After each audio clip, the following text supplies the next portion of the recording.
Hello, everybody. I hope you can hear me all right. Thank you for joining today's WebEx. Thank you for showing an interest today in this. Hopefully you're picking up that this is a really exciting time for us in terms of the change and the associates that we're looking to bring on through this framework agreement are a key element of our developing improvement offer. And that's what we're really going to be talking about. My name is Luke Kavanagh, and I work in Healthcare Improvement Scotland. I head up the Tailored and Responsive Improvement Support Team, and I'm joined by my colleague Esme Wilson, who's the Project Manager for the Tailored and Responsive Improvement Support Team. We are really looking forward to telling you a little bit about our story over the last several months. The Framework Agreement's been an important part of our work, and for us, our colleagues and partners who've contributed to getting us to this stage. In terms of the purpose of the session, we are going to today be providing some context to the framework and the rationale for this way of working. Just to note, we don't have a procurement colleague on this call with us. If we have questions around that, I will look to explain and answer in layperson terms our thinking where I can, but ultimately I'll be signposting you to put your questions onto the procurement portal so that we can get a formal answer and everybody who's expressing an interest can see the response. We are also going to be assuming today that those on the call have had a chance to read the specification. We've got an hour together on this, and so the way that we've designed it is we've kind of tried to think about what issues we might dig a little deeper into when it comes to the context, rather than just simply restating what the specification says. We're also recording the session, and others who haven't been able to join us online or want to can come back and listen to it. So they'll have an hour of pretty much my voice. And apologies for that. It will just be me. We're not going to have anybody else to break it up. I think Esme might come in and say a little bit about summarising the questions that are coming through. In terms of the format, I've got 8 slides to start off on the context, and that's about the change that our improvement support is emerging from. And please feel free to put questions into chat as we go along. I'll be pausing at the end of those slides, and we'll look to respond to some of the questions. And as we go through, I'll be referencing some further reading sources that you might want to look at where appropriate. So we'd be looking to finish that first session about the more general context at about 2:30.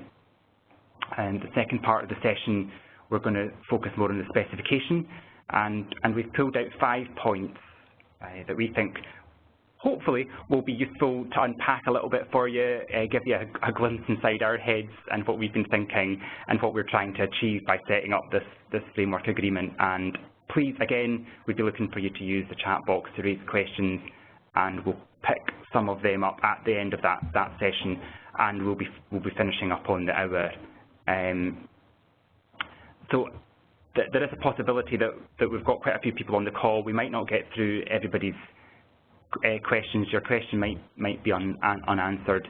If you don't feel your question's been adequately addressed in what I say, then please put your question on the procurement portal so that we can get a formal answer, and that can be shared with others as well. I'm just going to have a drink. Okay, so these are the slide sets about the context of change for us, where our new improvement support is coming from. And as the specification sets out, we're in the process of change structurally to reflect recent legislative and associated changes around health and social care integration in Scotland.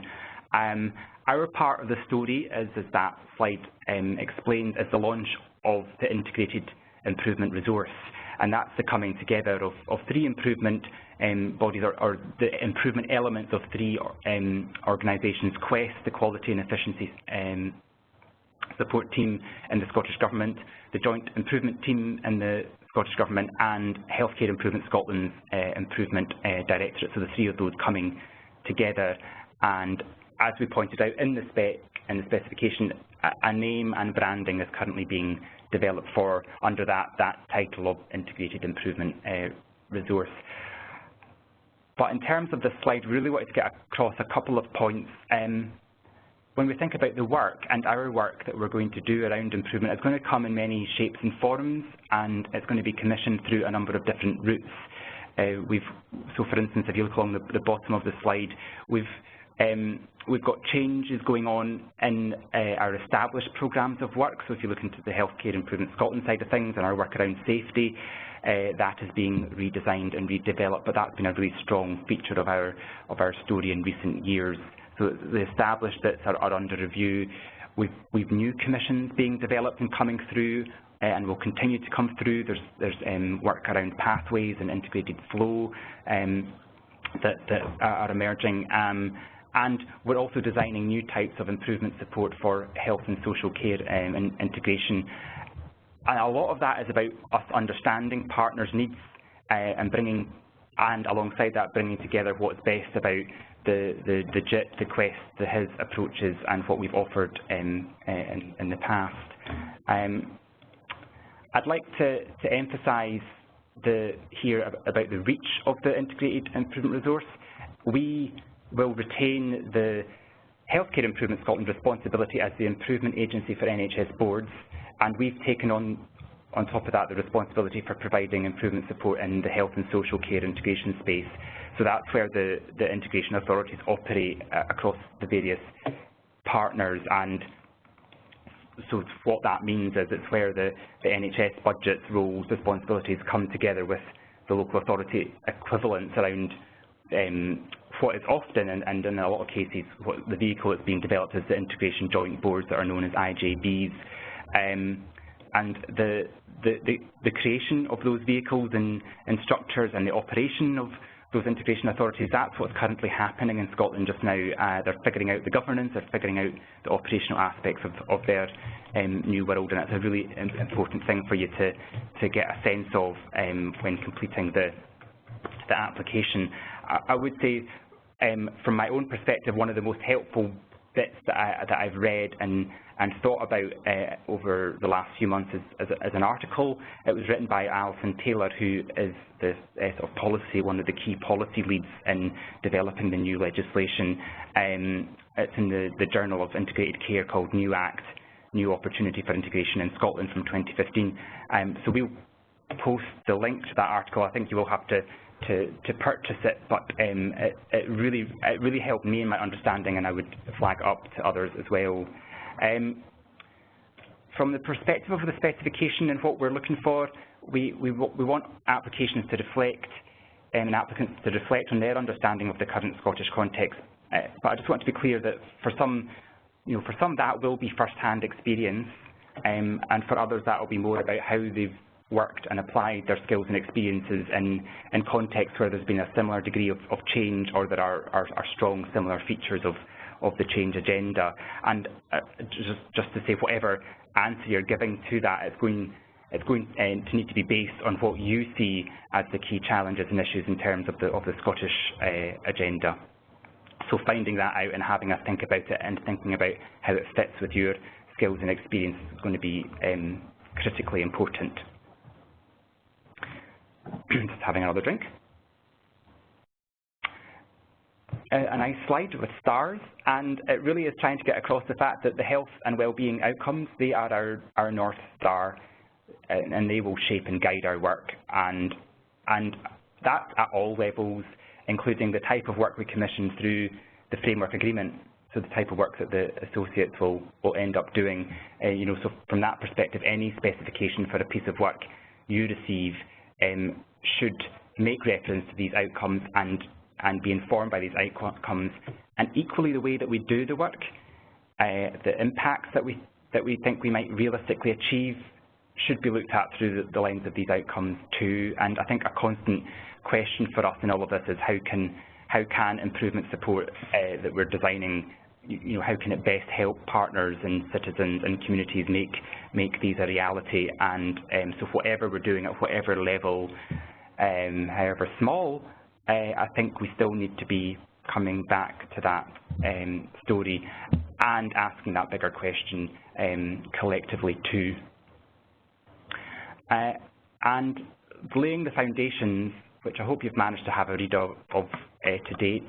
It gives some good links to the wider policy context documents that you might want to have a look at, so in particular the likes of the Public Service Reform Agenda in Scotland, and just to say on laying the foundations, I would really class that as the second most important document to read alongside the specification. It really does give a good sense of where we are and what direction we're facing in. In terms of the outcomes, they're on the Scottish Government website. I'd also say that if you want a kind of flavour of government narrative just now around health and social care, then another good document is the draft budget for 2016-17. That document that you'd find on the Scottish Government website. We'll post a link to it, but it gives you the words that are being currently used in government around this. Well worth a look.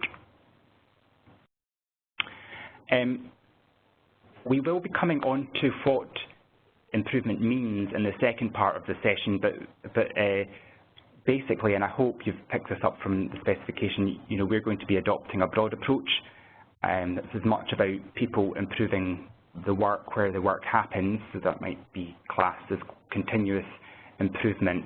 So as much about that as it is about influencing and enabling, thinking activity that supports transformation. And I'd say that whatever type of improvement work we are commissioning, so even if it does seem to lend itself to one of those categories, the ethos and values that sit behind it will be consistent, and I really hope that that's come across strongly in the specification.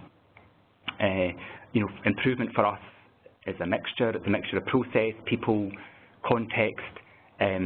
These things, they're all connected. We would not be looking to separate them out, and it's as much about how and the behaviours that our improvement teams use when working alongside partners, and we would want our improvement associates to be able to buy in and understand that as well. So coming back to the sort of a reference point, there's a lot of text out there available on improvement. So if you look into the health NHS context, you'll see a lot under the guise of equality improvement. I think if you're wanting to see a broader brush interpretation, then the Scottish Government's improvement framework, which is actually referenced in laying the foundations, is a really good starting place.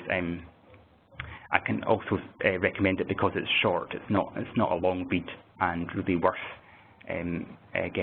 getting a flavour of the bigger picture here.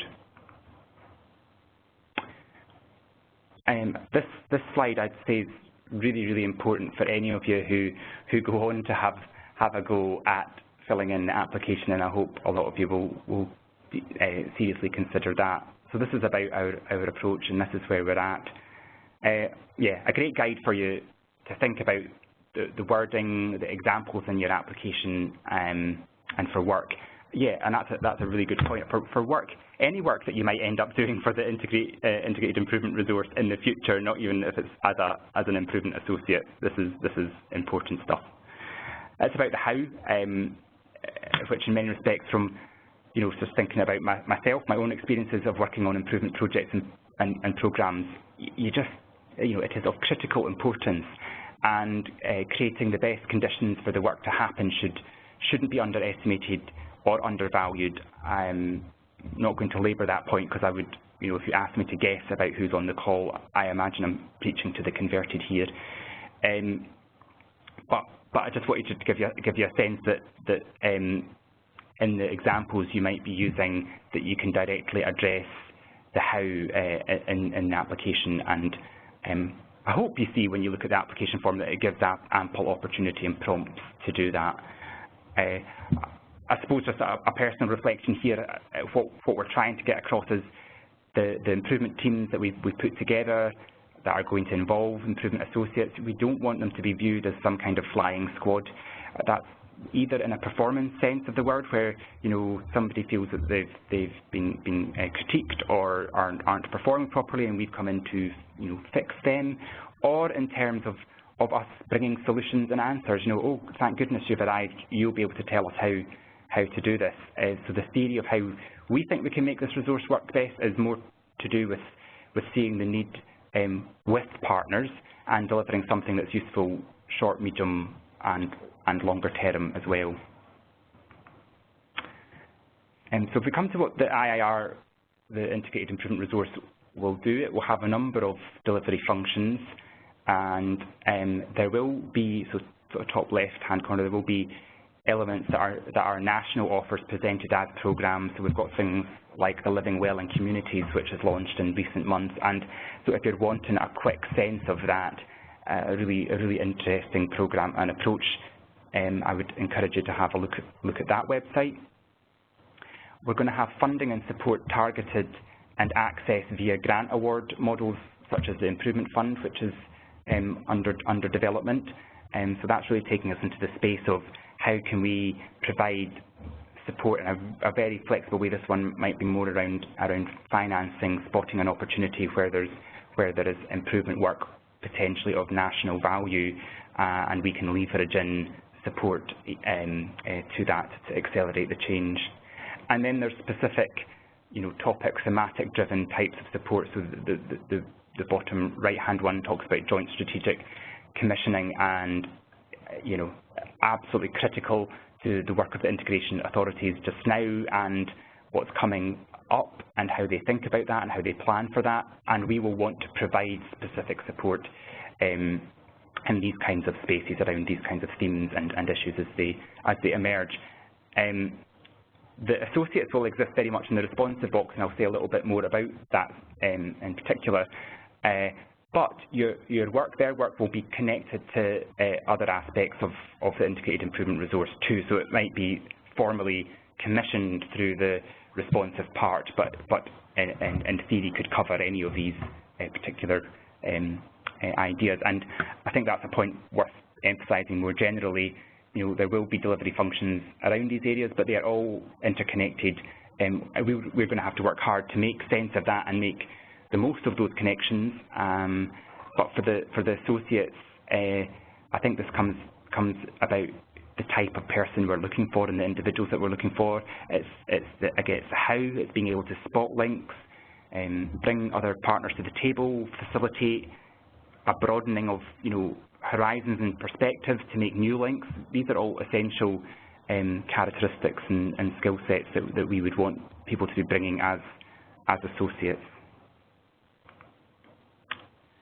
So I'm just going to take a drink.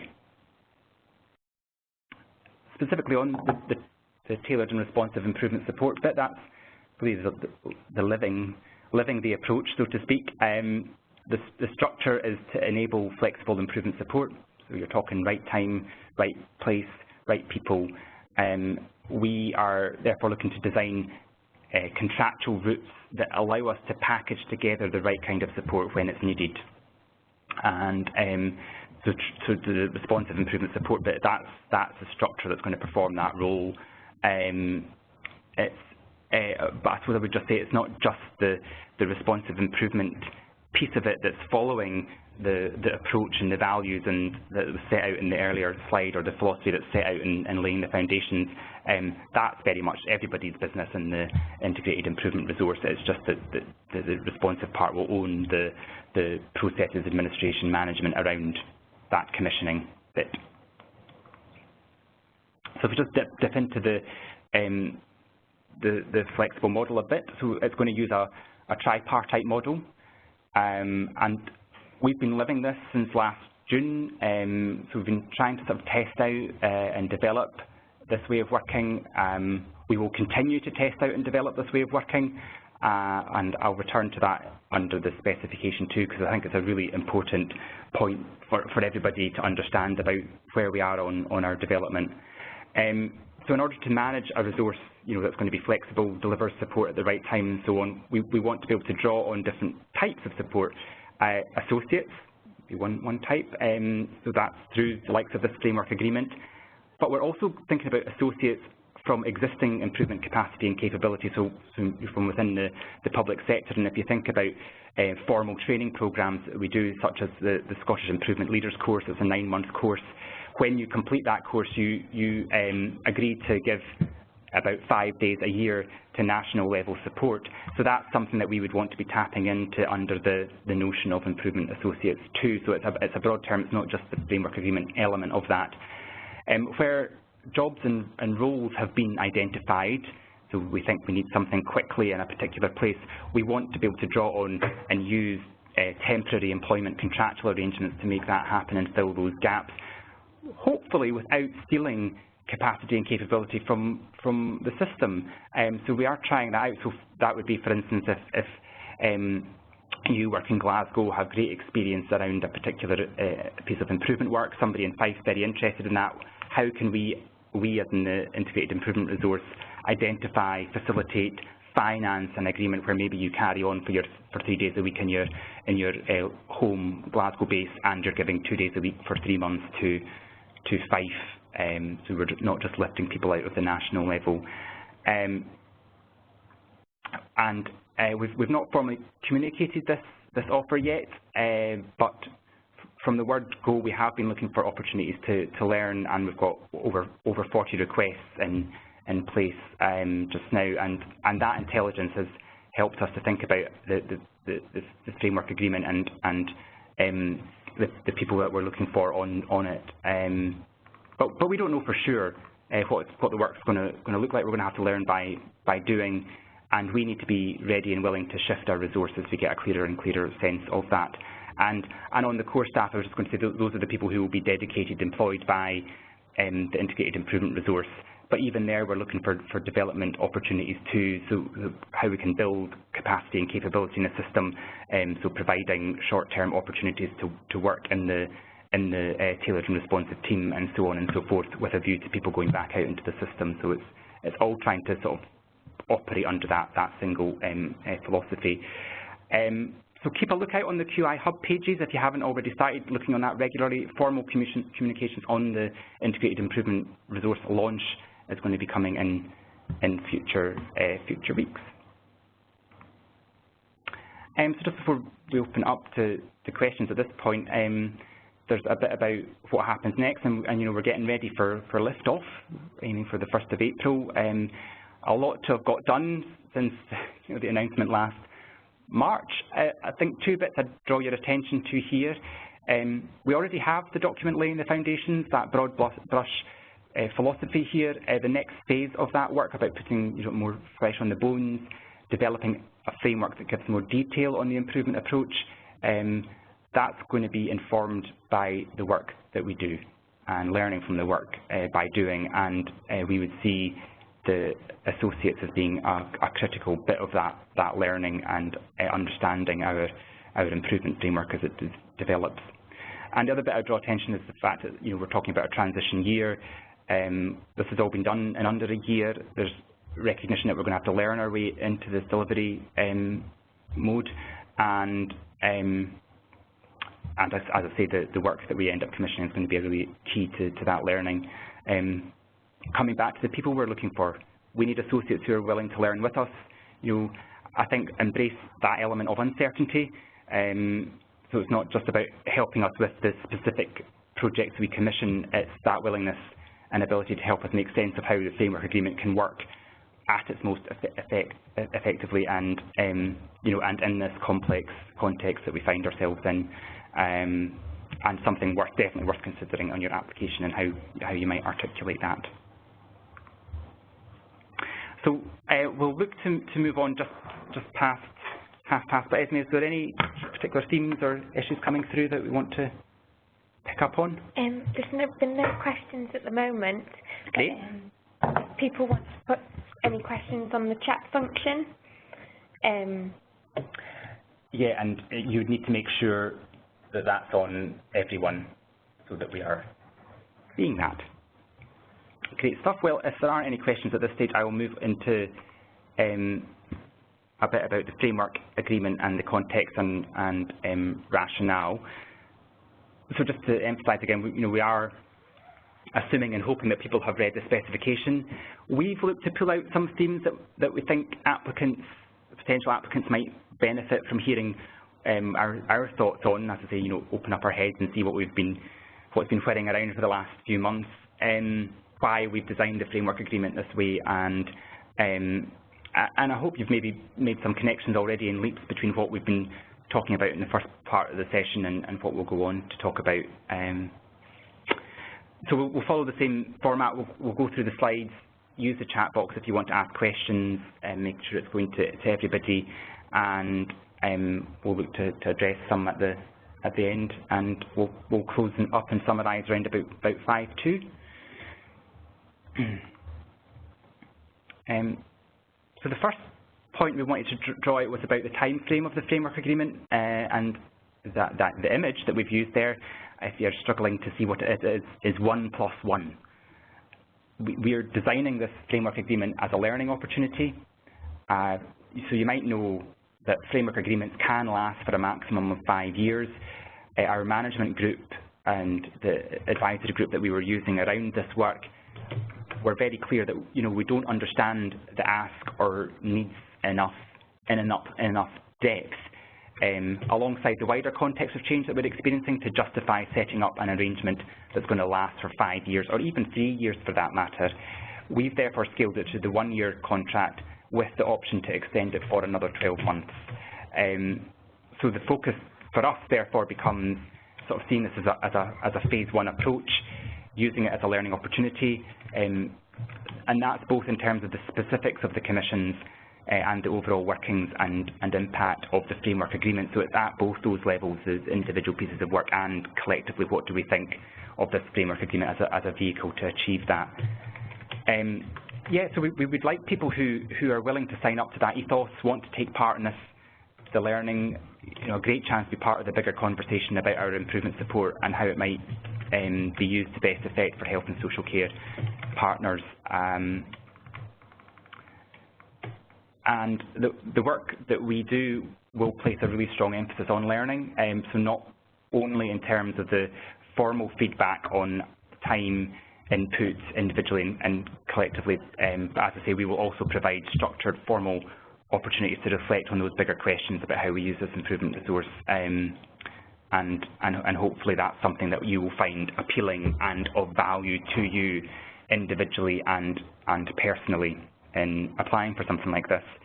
And I suppose also, coming back to the first section, we'd be looking for applicants to tell their story in this kind of way, so drawing out features about how they learn and share learning, I think, is a really important aspect of the application form that we've designed.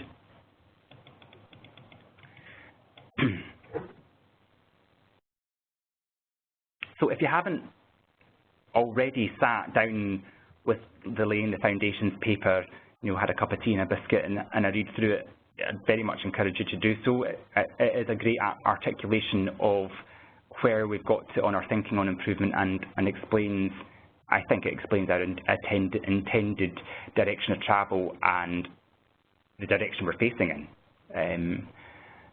So if you're looking at the document, there's the diagram there, but the central tenets that underlie that diagram, you've got co-production, people, conversation, complex adaptive systems, whole systems, and context.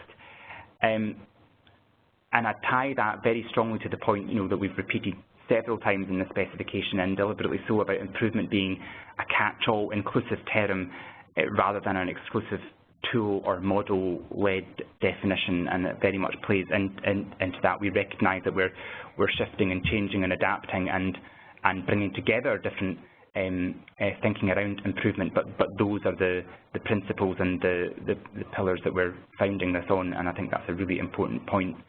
I think linked to that, we don't believe we'll find individuals who have the complete package when it comes to improvement skills, the experience or the training.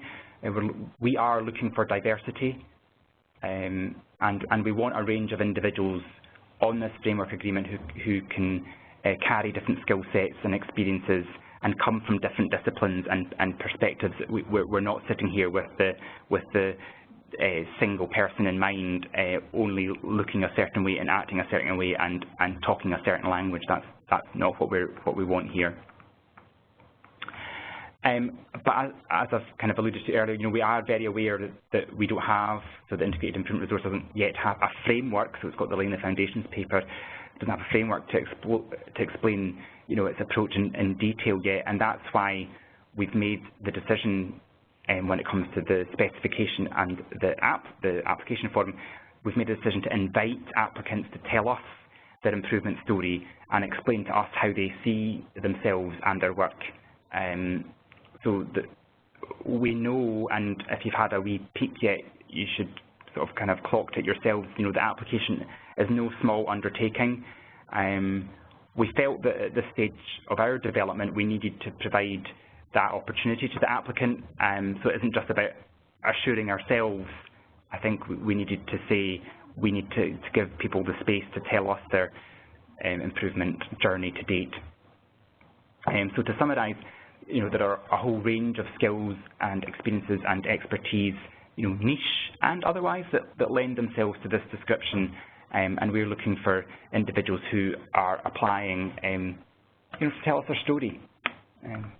I hope you do take that time. I appreciate that it wouldn't be, as I say, a quick exercise to do. So the work itself, I think it's fair to say there's a lot that's uncertain and grey about the framework agreement and the work that we'll be doing together. That's partly a reflection of the approach we're looking to develop that we've referenced in the earlier section and where we find ourselves. But we know that in order for us to be responsive, in order for us to offer that flexible, tailored service, it has to be shaped with partners and with an understanding of the context. However, in other senses, we do have some clarity and we've got some clear black and white parameters to this framework agreement, and they're primarily to do with the nature of the procurement. We, in this instance, through the framework agreement, are looking to design a call-off for independent contractors.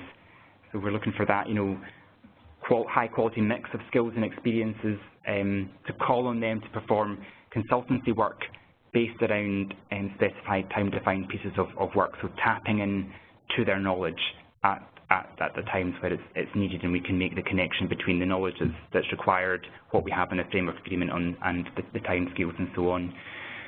We have to, in design terms, stay on the right side of procurement law when it comes to what's quoted there as IR35, and basically IR35, as I've been learning so much about over the last few months, it's legislation, and it's about tackling the avoidance of tax, national insurance, PAYE, sort of via what the HMRC revenue classes disguised employment.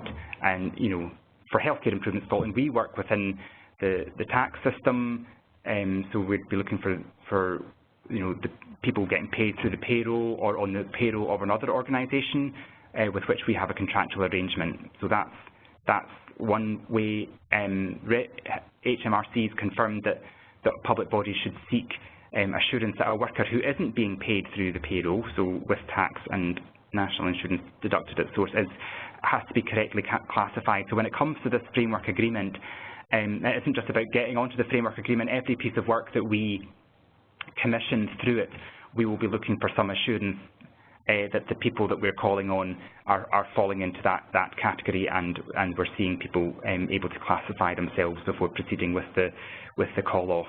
I appreciate that that's a little bit technical, and I don't have a procurement colleague in the room, so if you've got questions about that, your best bet is to put it onto the Public Contracts Scotland website. I suppose what I want to get across, though, is that the work that we commission will be guided by these parameters. So we need to make sure we're not commissioning individuals and independent contractors to undertake employment jobs or roles as part of our improvement support. So we need to make sure, and in that sense, that the commissions are more about the knowledge and expertise an individual can bring to the table on a particular piece of work at a particular time. And that's going to be a really critical bit of learning as we develop this and the work emerges. Alongside that, the second bullet point, we will be providing opportunities for you to network. we entirely appreciate that the associates will need to be provided with regular information, communications, opportunities to share intelligence and come together, and in that sense then we will be very much seeing the associates as part of our integrated improvement resource family, albeit not in terms of employees or employed, contracted as employees, but we will be providing those opportunities to learn and share. And as I've referenced earlier on the 1+1, absolutely vital part of what we're trying to achieve in the coming months. And one of those aspects that we need to understand better is how associates, when they are doing the work, are they able to feel and operate like they're, ambassadors for the integrated improvement resource, its approach through the work that they're commissioned to do. I think that's going to be a critical question that we'll be looking to ask throughout. So if it is, nothing more than transactional, standalone, in-out pieces of work, then it's unlikely that we will be meeting our remit or our ambitions and expectations around this. But of course, the overall parameters is we need to be able to demonstrate to any audit or HMRC inquiries that we are understanding the IR35 implications of what we're doing. Sorry, I just have a drink. So who are we looking for? And the pretty picture to the left is meant to capture the last bullet point about a reflective mindset, and I think that, for me, pretty much sums it up. Our application criteria, so we've not loaded it in favour of a particular skill set or set of experiences. So again, we hope that that we'll see a diversity of skills and experiences and perspectives. And I really can't overemphasise this point enough. You probably getting tired of hearing it from me, but we want people to tell their story when it comes to their understanding of how they can contribute to and support improvement work around this agenda. What that means is we've intentionally front-loaded the assessment process onto the application. Again, we appreciate that this means the time, the effort that will be required to complete the application. I think on the plus side for us, we do recognise that anyone who does complete the process is certainly going to be demonstrating the high degree of commitment, and that would be a loud and clear signal of that. But because it is a 1+1 contract, we're not looking to do an assessment centre after we've assessed the specifications. We will, for those who are successful at a fifth stage, we'll just, you won't be going to an assessment centre. It will be a 45-minute interview in April, and that is in recognition of the timescales that we've set around this. And as I say, the picture that we've attached to this slide really reflecting the reflective mindset, and this is a thread that we hope you've seen run throughout the specification and what I've been talking about so far. We need curious individuals, as in individuals who are curious, but we're probably curious individuals too, and that means people who are willing to learn with us, with clients and together. The application form puts really a big emphasis on this, especially when it comes to your own practice. And that's our theory. So our belief is that this type of evidence of reflective practice will tell us a lot about how potential associates will behave, and how comfortable and willing they will be in dealing with the uncertainty around this work as well. So when we've been discussing this over the last few months, we have had views and discussions about, whether we should be commissioning this framework without greater certainty at this point. Ultimately, we're very clear that we will need to draw on expertise in this way in the longer term, and that's not going to change. I think whatever work emerges, however the IIR develops that principle, I think, is sound, and we know that, and we've got confidence in that. But so we've chosen to design this route as quickly as possible to learn by doing and shape the structures to meet everyone's needs. And when I say everyone, I would include contractors in that too is the learn by doing and thinking about it from the different sides of it. So the first phase has therefore been scaled to fit a relatively short time frame, the 1+1, 12 months, and potentially another 12 months. But we're in no doubt that those who are on the framework agreement they're going to play a very important part in helping us quickly see what phase 2 might look like around this vehicle, the framework agreement, and what it's trying to achieve. So in that sense, we are going to be dependent on the calibre of the individuals we take on at this stage, especially when it comes to their mindset. So we class that as a reflective mindset, but it's that willingness and openness to be part of that opportunity. And I hope when you're thinking about it, you do see it as an opportunity. And as if by magic, that's the next slide. I'll take another drink.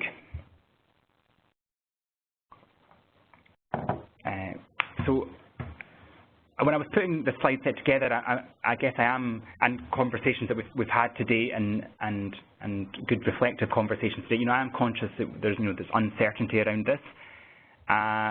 Might be left wondering, well, if I'm applying, what am I applying for? What am I signing up for? From our point of view, this is the learning opportunity. We see phase 1 of this as a way of working and developing an effective framework agreement.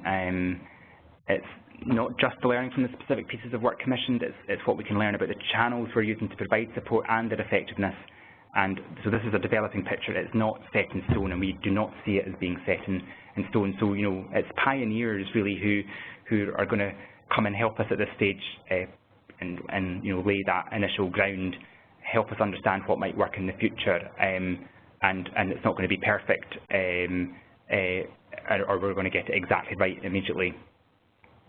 So again, so we're tying it back to the individuals, the application that you may submit, where we want people who are kind of interested in being part of this, who look for opportunities to learn, share their learning, and continuously grow and develop as well.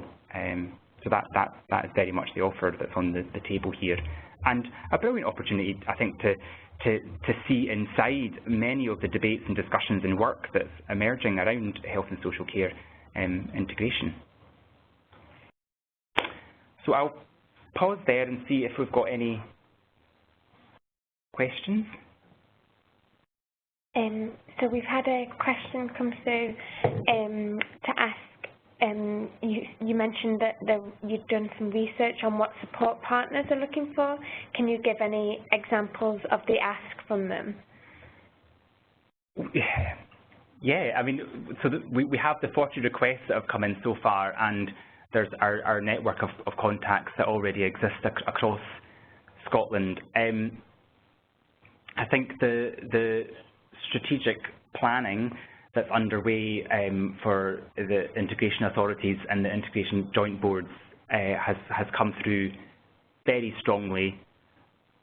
But the point I would want to make there's something absolutely fascinating. So it's not just about the technical support that we might end up providing around something like that. It is also finding ways of creating space and time for people working in those spaces, because currently the timescales, the demands, the expectations, people are looking down, their feet are moving very quickly. So it's not just about what support we might offer in those spaces, it's about how we deliver it, how we find the routes and channels into making the local connections, getting their take on it, and then packaging something that's not a generic offer across across Scotland. It's that tailored bit to the needs. The kinds of things that are coming out through the projects that we're doing just now, there are some features about analysis, and that's to do with flow and whole systems mapping. But again, the sort of point of interest there isn't about the technical skills that are being brought to the table and that we've managed to package together at this point. The usefulness is all about how that information is used, how it allows for collective decision making, how it allows for good planning, planning together, not just in your own bit of the service, and being able to make, predictions with some degree of confidence about what might happen if you try a particular change.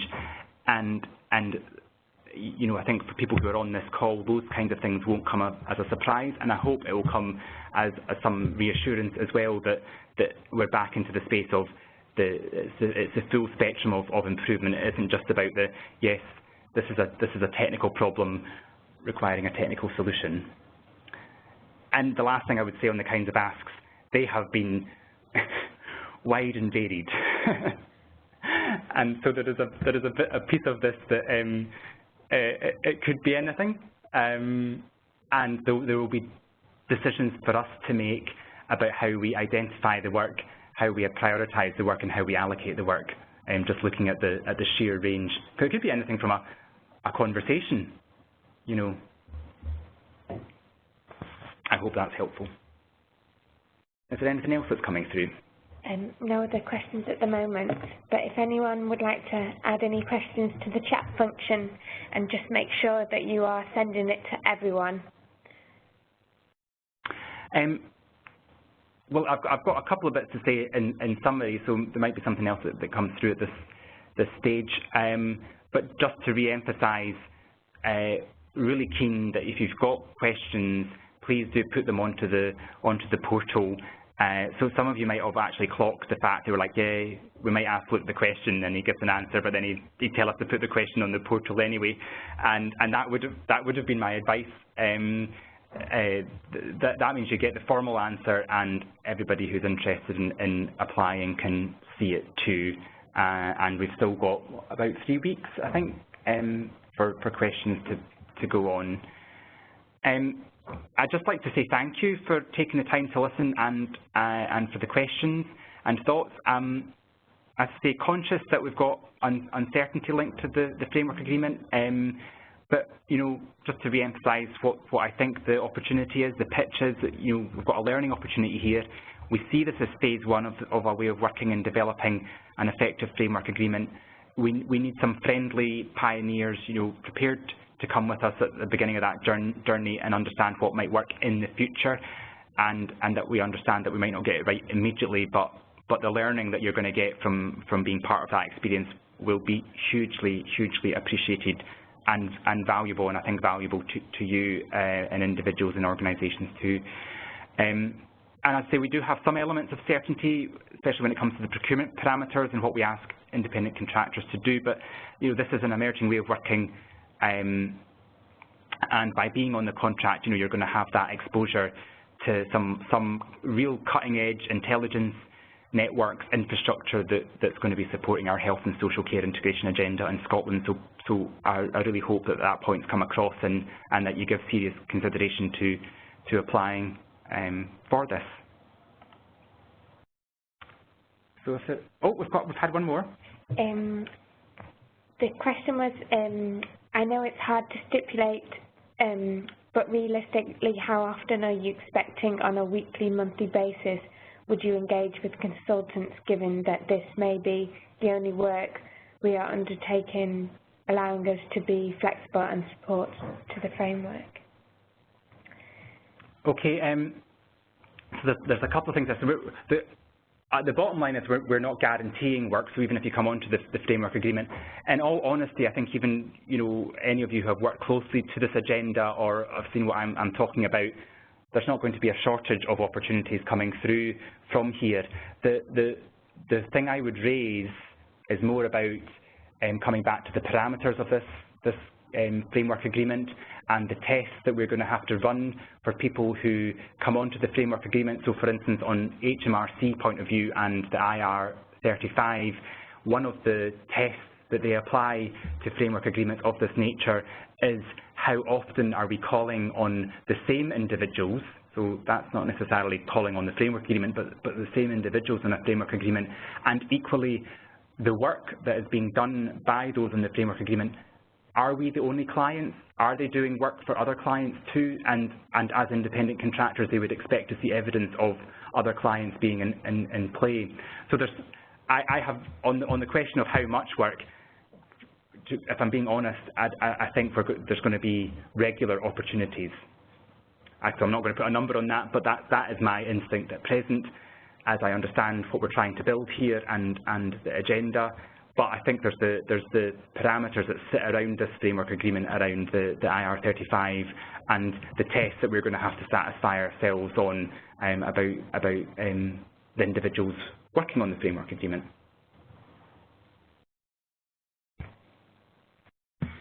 Okay.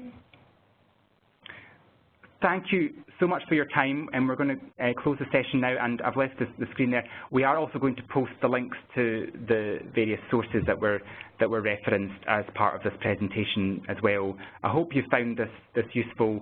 Really looking forward to reading the applications of those who choose to do so, and I hope you find it a useful learning process as well. But thank you very much for your time. Goodbye.